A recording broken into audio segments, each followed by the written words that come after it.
No dia 16 de junho de 2015, um famoso empresário do ramo imobiliário dos Estados Unidos desceu a escada rolante dourada do prédio em Nova York que leva o seu nome e fez uma coisa que para muita gente na época parecia piada. Anunciou sua pré-candidatura ao cargo de presidente dos Estados Unidos. I am officially running for President of the United States, and we are going to make our country great again. A menos que você estivesse prestando muita atenção nos jornais nesse dia, é bem provável que você tenha perdido essa notícia. A Folha, por exemplo, ela saiu na última página do Caderno de Mundo, embaixo de um texto sobre os dois candidatos mais fortes na época, Jeb Bush e Hillary Clinton. Já o texto sobre Trump se referia a ele como um bilionário excêntrico, com alta rejeição entre republicanos. Quase um ano depois, surpreendendo analistas, Trump conseguiu a nomeação do partido. Essa notícia já apareceu na capa da Folha, ainda que no pé. O que aconteceu em seguida foi um choque ainda maior. A manchete do jornal anunciando a eleição de Trump falava em vitória inesperada, e a Folha não foi a única. O New York Times dizia: democratas, estudantes e aliados estrangeiros enfrentam a realidade de um governo Trump. E depois, uma gestão antes impensável começa a tomar forma. A chegada de Trump à Casa Branca mudou tudo nos Estados Unidos. O país foi sacudido pelo trumpismo, uma força política que fez com que o republicano sobrevivesse a uma derrota para Joe Biden e voltasse ao poder em 2025. Como é que isso foi possível? Como é que um bilionário e celebridade de reality show se tornou um dos presidentes americanos mais marcantes dos últimos 40 anos? E o que explica a personalidade do Trump?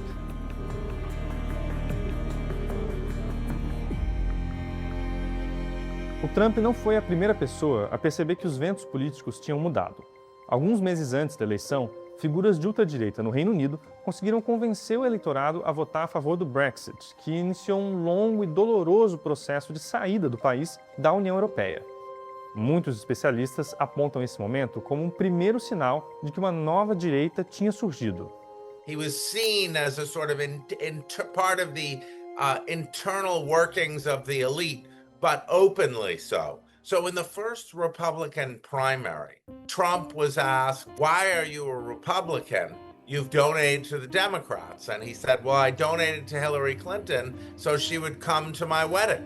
So the idea was he understood that the system was broken. He understood that the system was corrupt, and he took advantage of that corruption. So people were like, at least he's telling it like it is.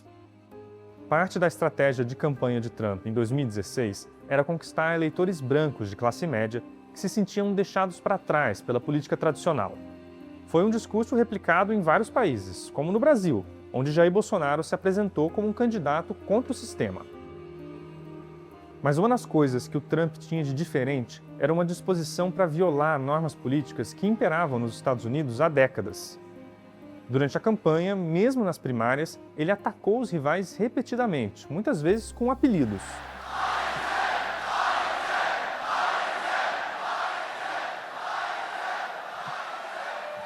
He is Lion Ted. I came up with the idea, but you have to spell it right.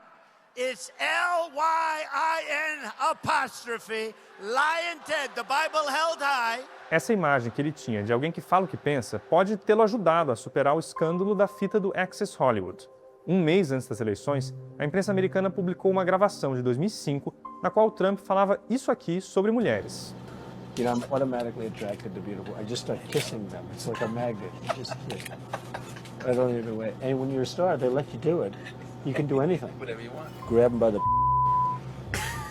you can do anything. A publicação da fita não mudou o resultado das eleições. Trump derrotou Hillary, vencendo em 30 dos 50 estados americanos. The scandals help him because people hate the system, but people are happy because the people who tell them this person is dangerous, this person is bad, they're being humiliated, they're losing. So they're getting happiness off this owning of the libs. And every scandal Trump gets into, all the corruption, that makes the people they hate squirm and be more uncomfortable and pleases them more. Para entender mais sobre a personalidade do bilionário que virou o homem mais poderoso do mundo, a gente conversou com o jornalista e escritor Kurt Andersen. Andersen foi uma das primeiras pessoas a escrever sobre Trump na imprensa, ainda nos anos 80. Como editor da revista satírica Spy Magazine, Andersen achava que o bilionário espalhafatoso era um exemplo perfeito da alta sociedade nova-iorquina. He was a joke, and he was a local joke. I mean, he became more famous. He had somebody write a book for him, and it sold a lot of copies in the late 80s while we were doing Spy. He was a ridiculous figure, and thus perfect for a satirical magazine in the 80s. The stock markets were going crazy, and New York was back and prosperous again, and ostentation was back, and all those things about the 80s, which he, in his way, represented. Our first issue of Spy Magazine, October of 1986, cover story was the 10 most embarrassing New Yorkers. He was one of those 10, and in the little story about him and these 9 other people, but it was just basically these ridiculous quotes of his. The one that struck me, because it indicated that he thought he could be president, was he said, this thing with arms control with the Soviet Union and nuclear arms control, I can find out everything I need to know about missiles in an hour and a half. That was his quote. I could do the arms control talks that have been going on for years and years with the Soviet Union, and I'd just settle it. Andersen, aliás, é um dos propulsores daquela famosa piada de que o Trump tem as mãos pequenas. A Spy ficou conhecida pela sátira às grandes personalidades, e o Trump não passava ileso disso. E ele conta que esse tipo de piada não agradava muito o Trump, que costumava mandar fotos da própria mão para a redação, tentando provar que ela não era tão pequena assim. And then later, Graydon was by that time long since the editor of Vanity Fair magazine, and more than once, a couple times, Trump sent him a picture, at least once. He was obviously, this had gotten under his skin. He pretended to be jolly about it, but he would send a picture of his hands and saying, "Those aren't short fingers, Graydon." So wait a minute. He would actually have a photo printed out and at least one. He may have only sent the photo once, or maybe just put it in the photocopier. I don't know. I don't recall exactly what the image was, but like again, 20 years later, he kept it going, which suggests to me, like, dude, this got under your skin. O Andersen, como a maior parte da mídia na época, também achou que a candidatura do Trump à presidência era uma piada. When he decided to run, I was amused because I thought, well, this is going to be ridiculous. This will be entertaining. It will last a few months and it won't get anywhere. And again, I wasn't alone in thinking this is going nowhere. The fact that he had been on TV, entertainment reality TV for 10 years, and was famous and was entertaining to watch, and unlike any other politician, was why he won. All the people who loved him and love him, he tells the truth. He tells the truth.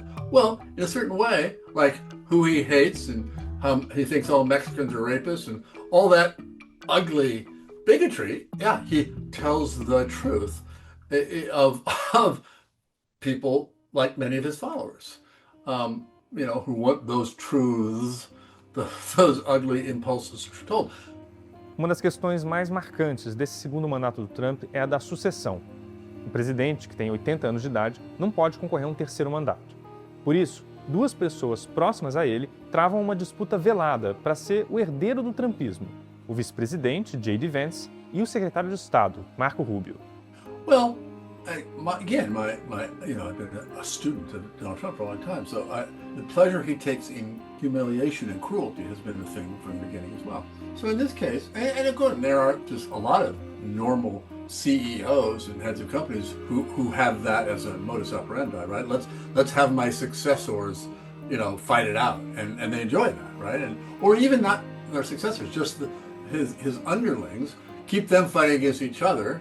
That's either enjoyable in some way or a tactical maneuver to prevent whatever. So I think, yeah, he does. He clearly does, and he doesn't care about. Well, he cares about nothing but himself. He doesn't care, for instance, about his party, this party that he's taken over and effectively and debased and possibly destroyed. We'll see. But he doesn't care what happens after him. He doesn't want there to be an after him, right? It's après moi le déluge, I hope, in his mind, I think. And so